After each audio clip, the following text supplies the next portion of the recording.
मेरे प्यारे दोस्तों, कहानी सुनने के लिए तैयार हो? हाँ, आज श्वेता मैम आपके लिए एक नई कहानी लेके आई है। तैयार हो? तो चलो शुरू करते हैं। आज की कहानी है 4 बकरियों के बारे में और इस कहानी का नाम है 4 बकरियां। तो तैयार हो जाओ, कहानी शुरू हुई। एक बार की बात है, एक नदी के ऊपर बहुत संकरा पुल था। संकरा मतलब पतला। एक दिन एक बकरी जिसका नाम सुंदरी था, उसको पुल के दूसरी ओर जाना था। वह जैसे ही पुल के ऊपर चढ़ी, दूसरी तरफ से दूसरी बकरी जिसका नाम चंदा था, वह चढ़ गई। पुल बहुत ही संकरा था। पहले तो दोनों ने पुल पार करने की कोशिश की, पर नहीं पार कर पाए क्योंकि पुल बहुत संकरा था।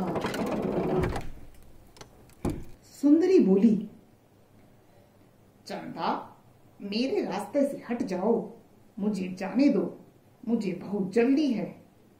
यह सुनकर चंदा नाराज होकर बोली, मुझे तुमसे भी ज्यादा जल्दी है, तुम मेरे रास्ते से हटो। यह कहकर दोनों बकरियां आपस में लड़ने लगी।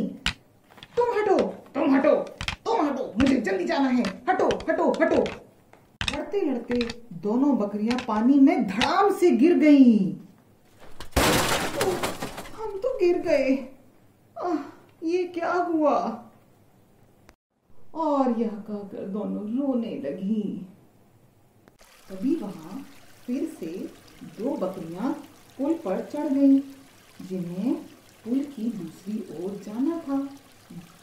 गौरी और भूरी, उन्होंने भी पुल पार करने की कोशिश की, पर वे भी अटक गईं क्योंकि पुल तो बहुत पतला था। जब वे दोनों पुल पार नहीं कर पाई, तो गौरी ने कुछ देर रुककर सोचा और बोली, बहन, मैं नीचे बैठ जाती हूँ, तुम मेरी पीठ पर चढ़कर पुल पार कर सकती हो, नहीं तो हम दोनों ही अटक जाएंगे पुल पर। भूरी ने गौरी की बात को सुना और बोली, तुम्हारी बात तो सही है, पर ऐसे कैसे होगा? मैं तुम्हारी पीठ पर चढ़कर पुल कैसे पार कर लूं? बहन, अगर तुम मेरी बात नहीं मानोगी तो हम पुल पार कैसे करेंगे?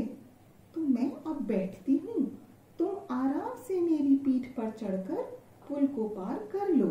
यह कहकर गौरी बैठ गई और भूरी ने उसके ऊपर चढ़कर पुल को आराम से पार कर लिया और अपने घर को चली गई। और उसके बाद गौरी भी खुशी खुशी पुल के दूसरी तरफ निकलकर अपने घर को चली गई। तो अब ये बताओ मेरे प्यारे मित्रों, आपको कहानी कैसी लगी? और अगर अच्छी लगी तो क्या करते हैं? मैम के लिए ताली बजाते हैं। लेकिन एक चीज और बताओ कि आपने इस कहानी से क्या सीखा? तो हमने इस कहानी से ये सीखा कि हमें लड़ाई नहीं करनी चाहिए और समझदारी से मुसीबत का हल निकालना चाहिए। तो अब इसी कहानी के साथ श्वेता मैम की ओर से बाय बाय, और हम मिलेंगे अब नई कहानी के साथ। Bye bye.